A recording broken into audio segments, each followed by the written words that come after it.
So I worked with someone yesterday who showed up to her session with an actual color-coded spreadsheet of her stretching routine. She had done all this research, but she still couldn't touch her toes. The problem wasn't effort. The problem was that she spent so much time and energy on actually building a system that she didn't really spend much time on stretching. And I went through the exact same phase. I'm a professional contortionist. I've been performing for almost a decade, and I tried to optimize my stretching the same way she did. And it made me tighter. So today, I'm going to show you the 3 things that actually changed my flexibility, and none of them are what most people are focused on, starting with the one that happens before you even start stretching. So here's what my stretching looked like when I was deep in the optimization phase. Optimization? Huh? Pronounce optimization. Optimization. So here's what my stretching looked like when I was deep in the optimization phase. I had a full body stretching routine. The same stretches, the same order, same time of day, and I even had the outfits planned to go with it. The alarm was set at 6 a.m. so I could do the whole thing before work. Some days I'd split it, lower body one day, upper body next, because I read that was more efficient. And here's what actually happened. On the days I woke up for the alarm, great. But on the days I missed it, and there were quite a few, I felt so guilty the whole day because I missed the routine. So I'd either force myself to do a full hour when I was exhausted or skip it entirely. Nothing in between. And the all or nothing pattern meant I was inconsistent, so I wasn't actually progressing. And on top of that, I was going into every session stressed whether I was hitting the right muscle group or doing it right. And a stressed nervous system does not release, it grips. So the more I optimized, the tighter I got. The best routine in the world means absolutely nothing if you dread showing up for it. So here's the shift that changed everything. Stop thinking about stretching as routine and start thinking about it like a menu.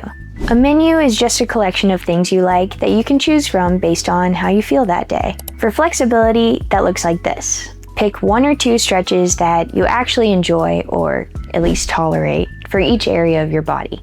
Not the ones you're supposed to do, the ones that you'll actually show up for. If you absolutely dread pigeon pose, but you like figure 4, then do figure 4.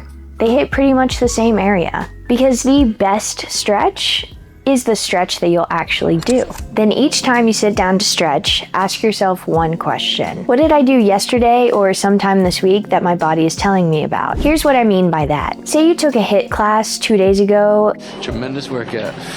And your legs are so sore that you feel like you can't even walk around properly, well, that's not a sign to rest. That's lactic acid buildup. And deep stretching your legs that day is one of the best things you can do for your body to flush it out and recover faster. Or say you had a big project at work this week and you've been sitting with your neck forward, shoulders creeping up to your ears. Your neck and shoulders have been overcompensating all day. So you don't need to stretch your lower body. You need a neck and shoulders day to give them relief. So that's how to use your menu. You're not following a routine, you're listening to what your body is telling you and asking for. So when I looked at my client's spreadsheet yesterday, the first question I had for her was, so which of these do you actually like doing? She had to think about that for a really long time. So we stripped it back. We chose 2 hip flexor stretches she likes, 2 hamstring stretches, 1 neck, 1 shoulder, 1 quad, and 1 glute. And that's her whole menu for now. Pick what feels right that day. You don't have to choose all of them. Just show up and stretch. A routine you dread will never beat a recipe that you actually use.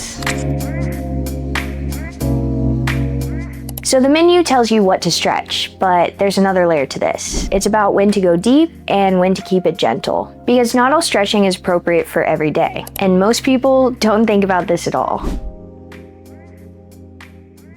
You're planning to run or train later today. You think, great, I'll do a deep back stretch first, get everything nice and loose. But this is actually something worth being careful about, because deep stretching, especially in your back before a high intensity session, can cause small micro tears in the muscle. Not super serious ones, and you won't notice them at first, but it's enough to affect your performance and leave you way more sore than you need to be. So on a day that you're about to train, keep your stretching light and movement-based. Mobilize, don't deeply lengthen. Save the deep work for after your workout or recovery days. So the framework is simple. Ask yourself, what did my body do yesterday or today that it needs to recover from? And what am I doing later that should shape how I stretch now? Answer those 2 questions and pick from your menu accordingly. My client had been doing the same full body routine every single morning regardless of how she felt. The routine was ignoring her body completely. And once we switched to this approach, stretching in relation to what her body is actually telling her, she said that it felt like stretching for the first time. And if you're ready to start building out your menu, I made a completely free 5-day flexibility reset to help you get started. Link in description, and let's move on to number 3. Your body is giving you information every single day. You just have to start listening to it. Last one. There is a version of researching stretching routines that's just procrastination in disguise. I'm not procrastinating, It does feel productive. It feels like you're getting closer, you're learning, and you're planning, but your body does not get more flexible from you reading about flexibility. Guess what makes it more flexible? Stretching. You're doing the same thing as writing out your to-do list, but not actually checking any of the boxes. And the information you have is almost certainly enough to start. You know you need to stretch your hips. You know that your hamstrings are tight. You know that consistency matters more than perfection. That is enough. You can start with just that today. My client had been researching for 3 months before she actually reached out. 3 months of reading and saving routines from TikTok and Instagram and building a detailed spreadsheet. And in our first session together, she made more progress than she did in all of those 3 months combined.